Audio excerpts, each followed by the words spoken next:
Hi there, this is Kathy with Sycamore and Cotton, and I'm so glad that you found my channel.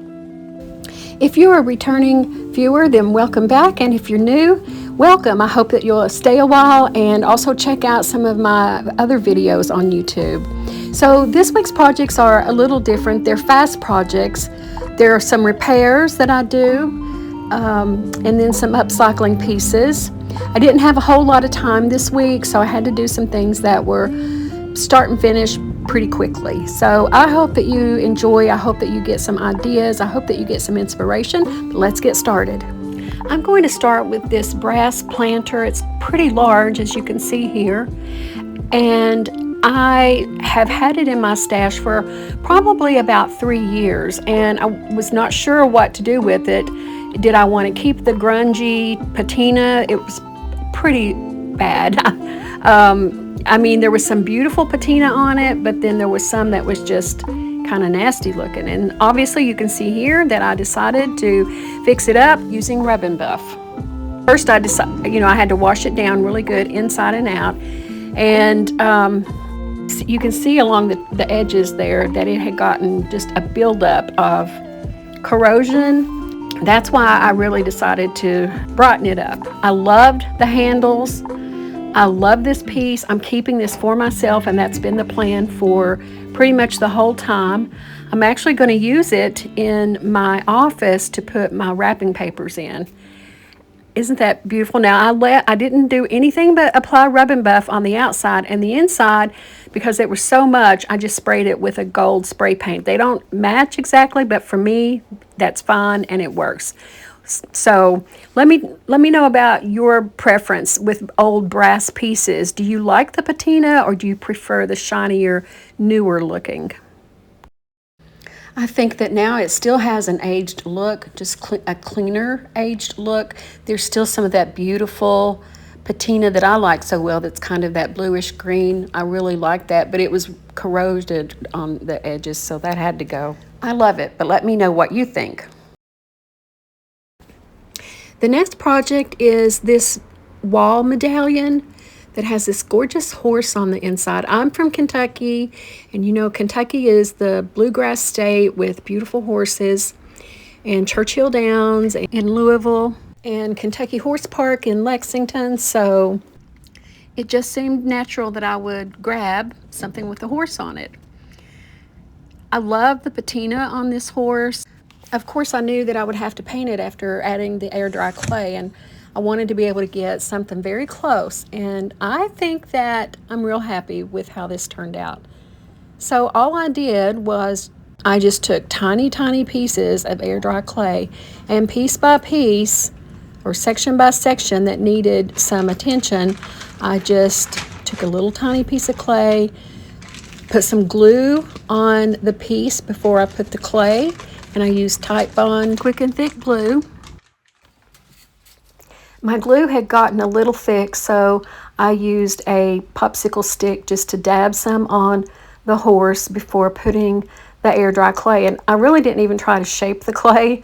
I guess it looks like that what I'm doing right now, but really it was just trying to get it down to a piece small enough that I wouldn't have to remove a whole lot.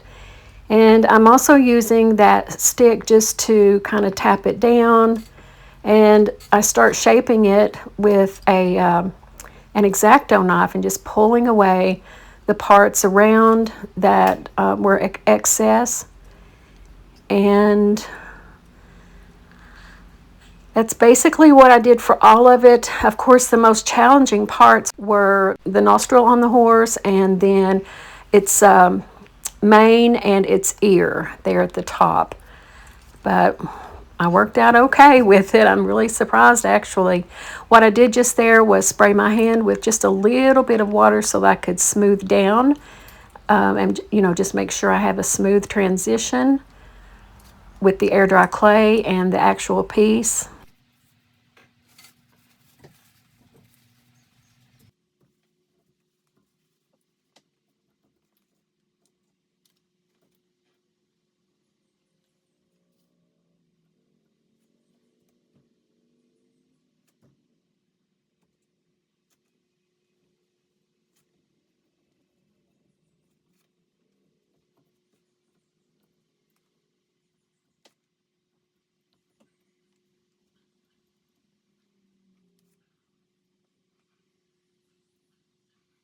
there I was using the X-Acto knife to kind of make some little ridges in the bridle so that it would kind of blend in with the design that was on the original.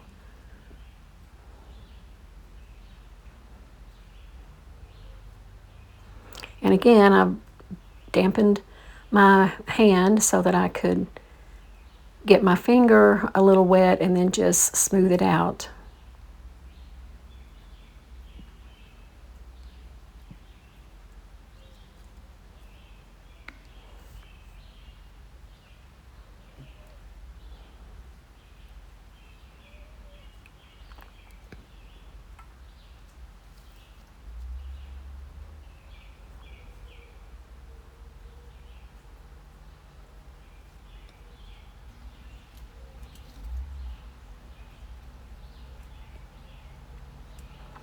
This, of course, doing the nostril was a little more challenging than those two parts of the bridle.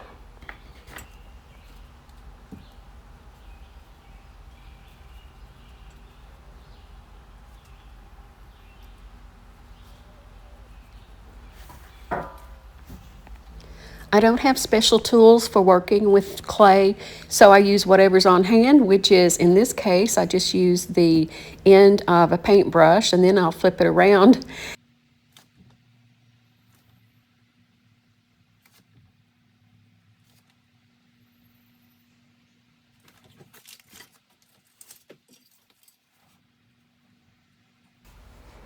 Every now and then I would lift it just a little so that I could see my work from a different angle.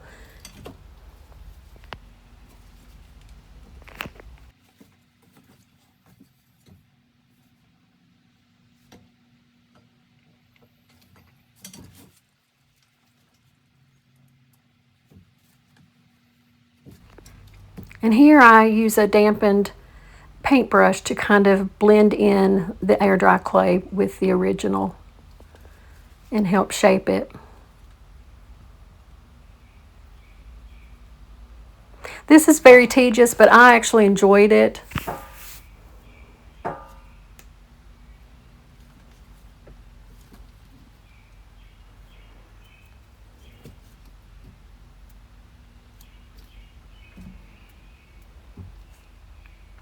So far, so good, I'm telling myself at this point. I knew that this would be the most challenging at all, trying to recreate some of that wispy mane.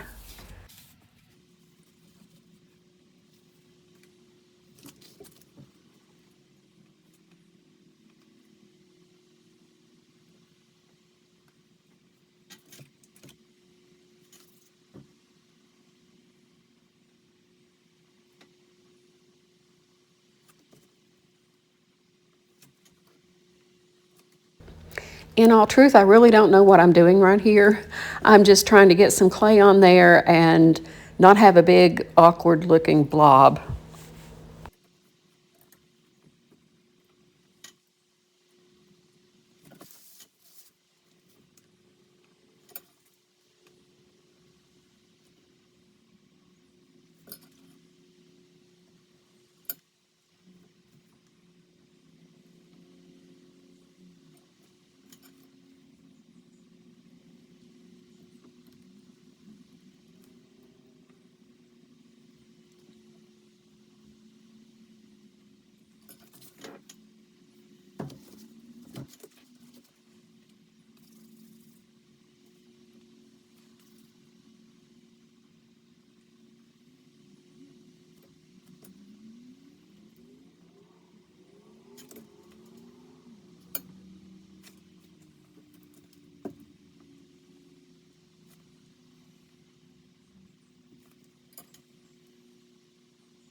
I rolled out little strands of the air dry clay for the strands of mane.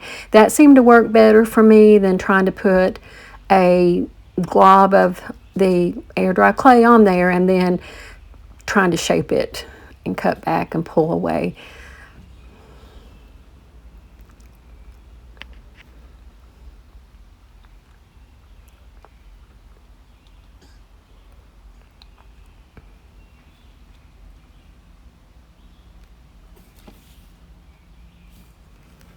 At this point, I thought this is going to look ridiculous right here. But, you know, I decided to keep going. I'd come too far to try to stop at this point.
I'm just using my finger and the X-Acto knife, just trying to put some texture in that in the little strands of mane. I hope this isn't boring you all. I am leaving all this part in because this is actually a big deal about the project to me. Obviously, if I had not gotten this done right, then this project would have not turned out at all. I'm happy with the way the paint job went in the end, but if I hadn't done at least average on this, there was no way that was going to look good. So I wanted to leave it on so that you could see. And in the comments, let me know, are you up to repairing thrifted items, or do you just like to get the things that need a paint job or need to be cleaned or some transfers or, you know, what have you? Because I often end up repairing things if it's something that I think that I can do a decent job on. And this is what it looked like the next day after it had dried overnight. So now I'm getting ready to paint it. I love the patina that's already on there, so I didn't want to cover it up, but I knew that I needed to mix something very close to it to blend it in.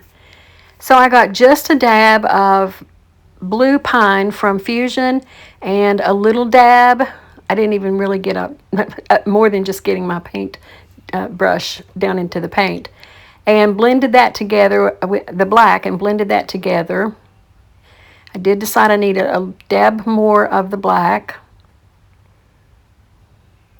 and it starts looking like, this may be what I need. So I just start by dabbing the paint on to the areas that have the air dry clay, and then I will blend it in a little bit. But look at that, I think it's really a close match.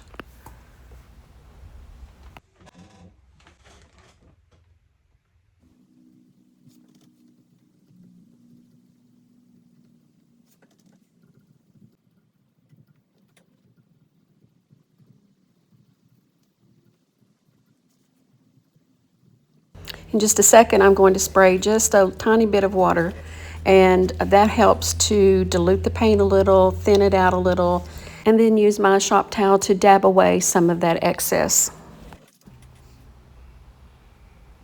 That's me giving a thumbs up to let you all know that I'm pretty pleased with how this is going so far.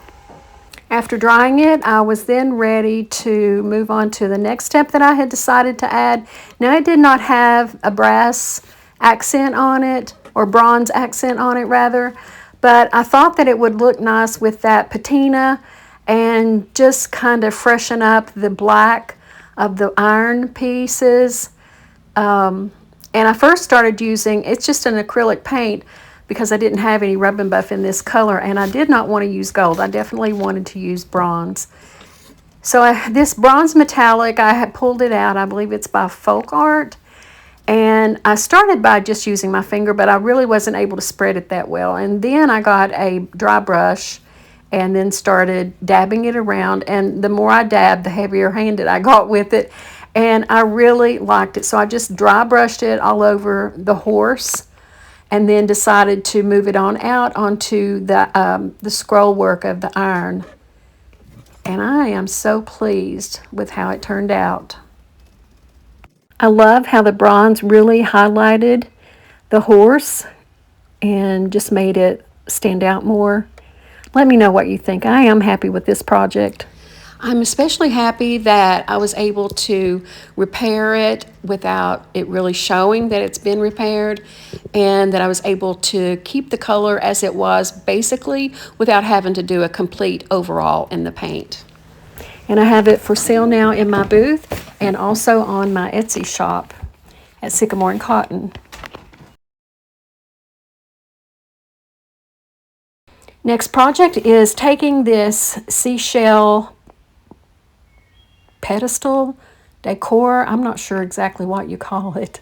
I had thrifted it in Southeast Georgia last summer when we were down there on a family vacation. My daughter loves the ocean, and so when I saw this, I thought this will be really cute. I didn't like the color of the shell. It's obviously not a real shell, it's resin. But I thought it would be nice to add decoupage to. And my plan was to decoupage these napkins that you see there on the left. But once I started applying this paint and plaster, I thought it looked so classy with that lighter color for the shell and the gold pedestal that holds it up. So I, in the course of painting the shell, completely changed my mind and decided to just paint it and not do the decoupage. I'm using Waverly paint in the color Plaster, and it really has such good coverage that one coat is all it needed. Now, it was a pretty good heavy coat because I had a lot of texture to cover, but I still only had to do one coat. And so then I pulled out the hairdryer, and now I'm not crazy about the shade of gold. It's okay, but I knew that the rub and buff in the color, let me check my rub and buff. It's antique gold. So I used rub and buff in antique gold to go over the brighter, shinier gold that it was original. And I'm just using some sponge brushes to apply that. And then I do pull out my little paintbrush that I use to get in little tight spots, so like the crevices and places that were tighter to get into. And after getting the rub and buff applied, I then used my Mod Podge in a satin finish to go over it and seal the paint. If this had been a fusion paint or one with a top coat in it, I would not have needed this, but this is Waverly paint, and as much as I love it, you do have to apply a top coat to anything that you use it on. And then it's finished. I'm really glad that I just kept it solid white and didn't put any decoupage on. I really like it, and I'm not sure that I'll be giving it to my daughter now. We'll see. Next project is adding art to a thrifted frame. So one of the easiest things that you can do for new home decor is to print an image off of the internet. Some are free, or you can go on to Etsy or any other online printable art website and purchase what you'd like.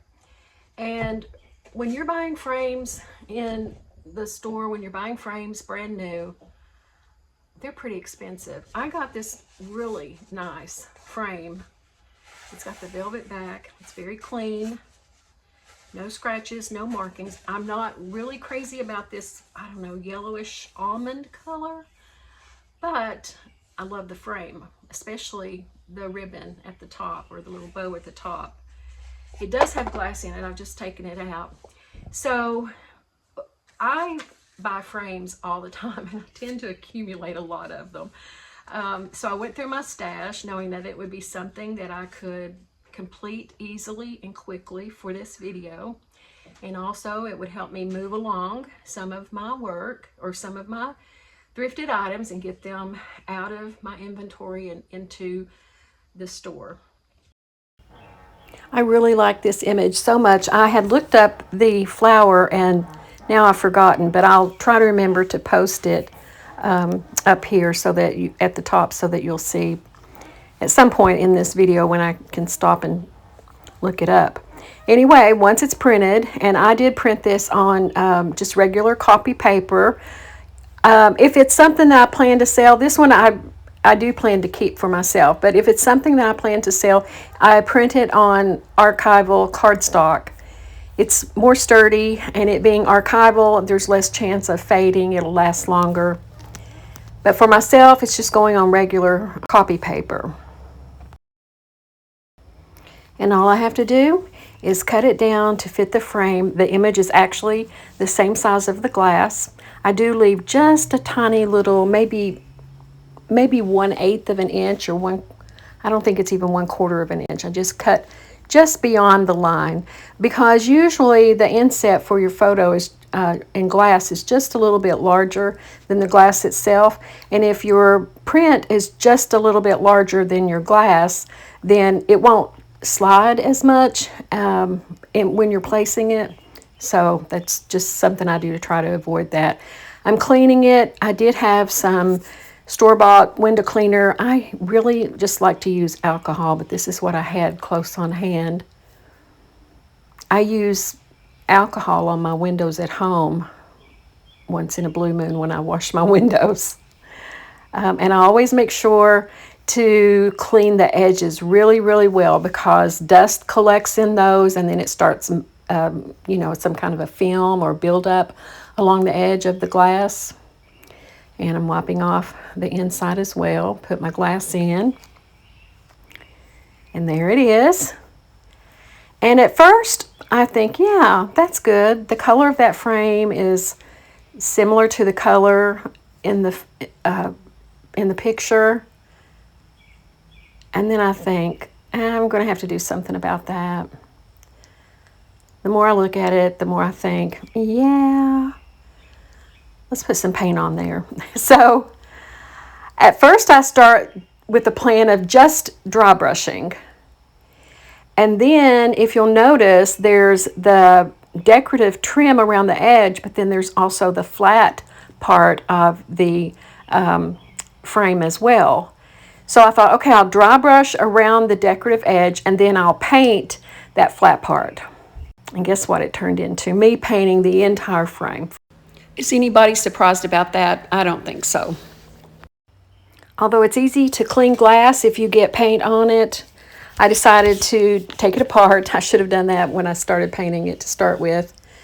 But at that point, remember, I was only going to dry brush. And here I've got much more freedom in slapping that paint on there.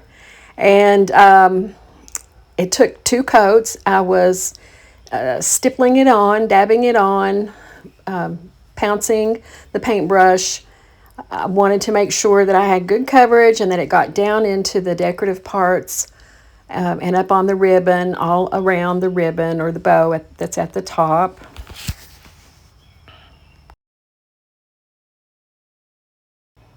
I wrapped painter's tape around the side edges of the back to keep the paint from getting on that pretty black back that comes up around the very edges along the sides.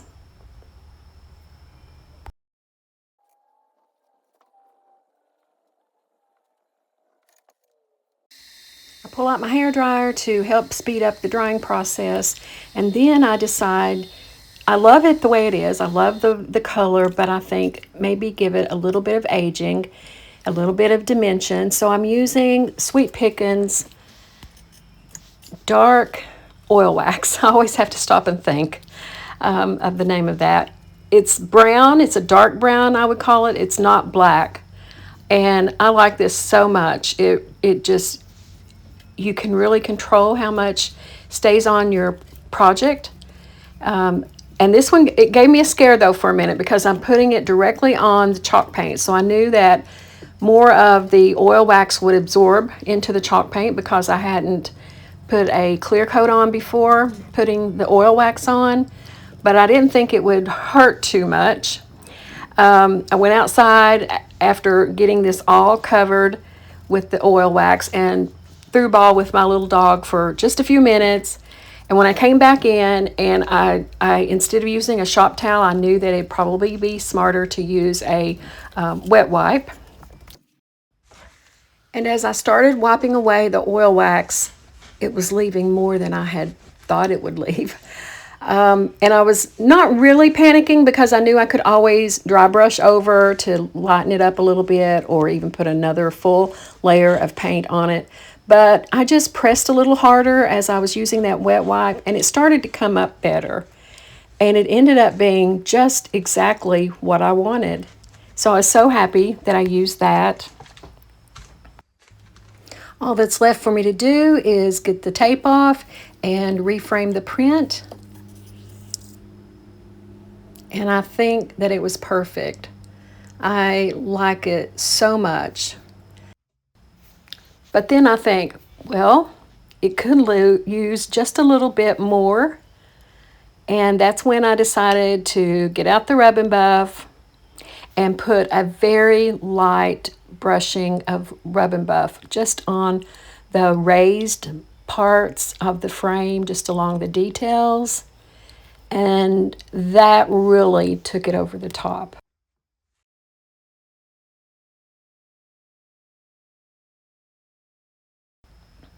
And here it is. Let me know what you think. Be sure to leave a comment. Everything, all the details of this frame just show up so much better now. Let me know what you think, and also let me know if you use printable art from the internet and some of your favorite sources for that. Final project is a makeover of these lamps. I'm actually only going to do one to show you, but I will finish the other in the exact same way. I plan on putting these in my guest room, which is technically, well, it was our daughter's room, and we always still refer to it as her room, but it is a guest room. But she's our guest that stays in it whenever she's here, and that's just how it will always be. Tell me, if you've got grown kids, what have you done with their bedrooms after they left? Did you turn it into a craft room or a TV room or a man cave, an office, a storage room, or have you left it just the same? Did you do anything different? We did do a remodel on her bedroom after she got married because it was painted, it was definitely a girl's room when she got married, and she and her husband would sleep in there when they would come home. And I thought, at this point, we need to upgrade this room so that it is more of an adult decor. But anyway, back to the lamp. So these two lamps came from my sister who passed away in 2014. She loved beautiful things in her home, and our niece took these two lamps after she passed away, and we were all going through her home and cleaning out and taking what we wanted to take. And our niece took these two lamps, and she has a really great decorating knack. She's really good at it, and I think she had a shabby chic going on. She painted the entire lamp in white. She did a good job doing that too. It was spray painted, and it was a really good job. But I wanted to make it brass, or make it look brass. It is a metal base. I don't know that it was brass to start with, but I took it outside and sprayed it with Rust-Oleum's oil rub bronze, but any black would do. That's just what I had on hand. And I did that because gold really pops better. You get a deeper, richer shade of gold when you put it over a dark color like black, or I've heard some people say that red and purple are also really good colors to use as a base. But I knew that I had to do something to put it over, or put something on it that was different than the white, because I didn't think the white would do as well for the gold, which what I'm using is Rub and Buff. I did have some spray paint that I could have used in gold, but I'm just not that crazy about the shade that I ended up getting, so I really didn't want to do that with this piece, so I just decided to Rub and Buff it. And I think Rub and Buff is fun to use. It goes on so smoothly. You can use your fingers to apply it. You can use a brush. You can use a sponge. And I actually used a little bit of all three while I was working on this, because there were some intricate details. There were some tight places that I could not reach with the sponge, couldn't reach with my finger, but the brush worked out really well. So I took off the bottom because it had the velvet bottom, it had crinkled up a little bit, so I took it off. I'm going to press it out and then reattach it once I get to that stage.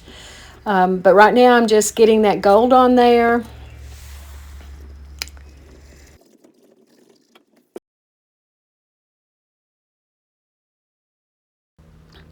And here it is. I love how it turned out. I am wondering if I should have kept the two outer stems white. They're of a different material. They're not metal.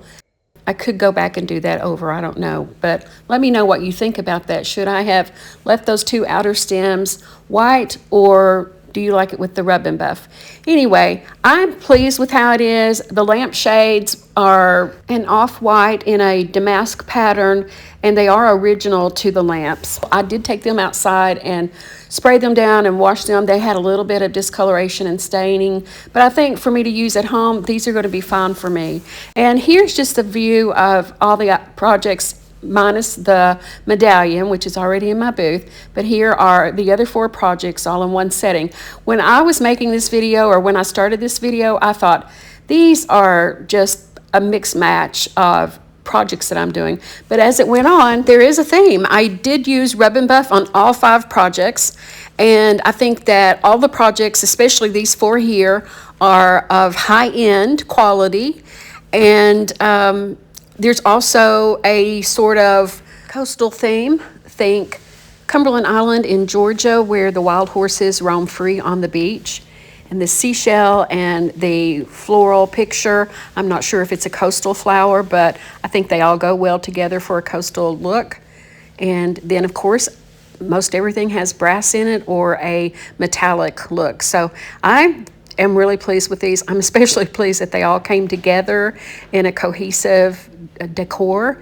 And I appreciate you all for watching. Please let me know what you think. Please like and subscribe if you haven't done that already. Leave a comment, share. Those are things that really help to grow my channel and my business and support me. Thanks so much, and I'll see you next time.